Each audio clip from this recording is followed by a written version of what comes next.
Made Famous TV.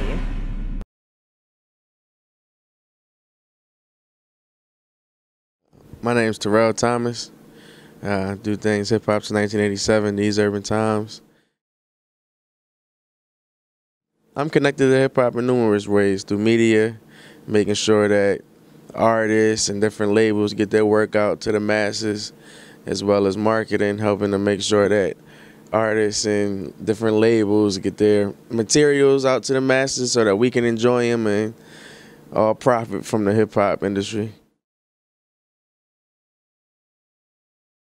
I used to want to be a rapper in my previous life and whatnot, and I don't know. I literally always attributed to God because I wanted to be a rapper, and or some type of an artist and whatnot. And a cousin of mine kind of hyped me to jump into the media / podcast realm, and that was in 2008. Podcasts weren't even popping really like then, but we was doing podcasts and internet radio stuff, and then just kind of fell in love with it. I used to write as a youngin', like I wrote in high school, different things like that. I always kind of been strong in English, and it's funny. I mean, now I think I do more on camera or on Instagramish type media than I do actual written journalism. But I always had a love for journalism, had a love for hip hop, and here we are.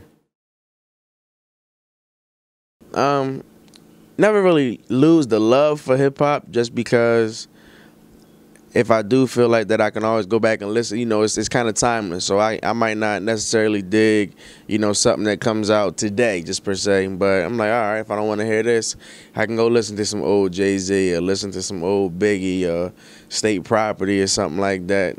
So I don't necessarily I don't lose the love for hip-hop, because I also realize that hip-hop has opened a lot of doors for me and just people who look like me in general, who may not have had other ways to find success or to make a decent living and be able to provide for themselves, provide for their families, whatever the case may be. But it does get very saturated, as you mentioned. It definitely gets very saturated. Actually, to dive more into the hip-hop realm or just into the entertainment realm, I came here in 2010. So I came after like the Freakniks and after Jermaine Dupri and the Ludacris and things like that had already made a name for themselves and kind of made a staple that Atlanta, as Outkast, or as Andre said, that the South has something to say.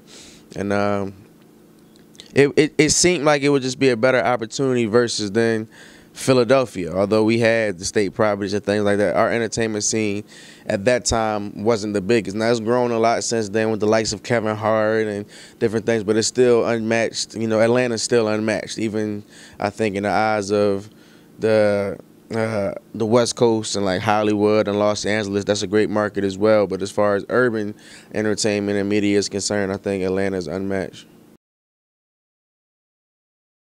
That's a great question. I mean, it honestly goes two ways. There are artists that we kind of form a friendship or form a bond, and we decide to work together. Then it's also business. Artists might come to me with a particular budget and, let me know that, hey, I'm trying to get my work off the ground, X, Y, and Z. Can you help me? And then even with that, I try to, it's a saying like, all money isn't good money, So I do try, of course, like I said, it's the business realm, so I love to also work with cats who have budgets and have things like that. But you got to kind of be, at least in my opinion, be smart and kind of, regardless if it's a paid client or a friend that turns into a client, that you still got to have some type of love or appreciation for their art to go the extra mile and to, okay, I got to wake up at 8 o'clock and send out these emails for this cat. So I am kind of particular with who I work with. Or actually, I'm very particular who I work with. I won't lie about that. But it really depends on the artist and the person that it is. I think it's a few like key components. I think their ability to evolve in their sound and to evolve in their craft. I think how they reach out and touch their fan base, how they speak to their fans, and kind of stay engaged with what they have going on. Because at the end of the day, in today's times, definitely back in the day too, it just wasn't as known. When you're an artist, you're more than just that. You're a brand. And You know, so it's different components I think you need to do. But I've seen, as you mentioned, you've seen artists, we've seen them together grow. You know, we watch them on a stage where it might be 3 people in the room, you know, including us, you know, and now you see them on tours, you know, and there's 30,000 people in the arenas, X, Y, and Z. And we've seen artists as well who, you know, they were kind of up here or at least going up, and, you know, they didn't understand how to keep that focus, how to evolve, and now they're trickling back down. So what I've seen to work for cats has been the ability to evolve in a market that is very saturated, to keep coming out with hits, coming out with quality music, to find your fan base, your demographic, and to kind of push that, and to stay human, stay personable, and stay engaged with the fans or whoever's supporting your music or your craft. At least in my experience, I don't think there is one particular key.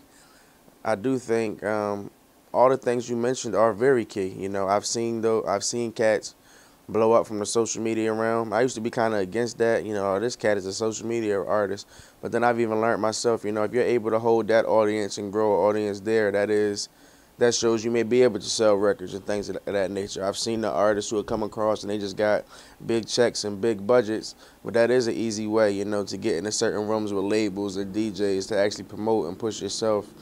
I'm not the biggest fan of the gimmicks, but we see that nowadays. You know, we do see a lot of cats with gimmicks. I think the gimmicks kind of come and go, though. You know, that's the kind of cats we'll see have success for 30 days, just per se, you know, and once the gimmick falls or you get sick of the gimmick, then you realize how much talent does or does not lie in that particular audience. So I think there are several key components, but I think being able to engage the audience is definitely key.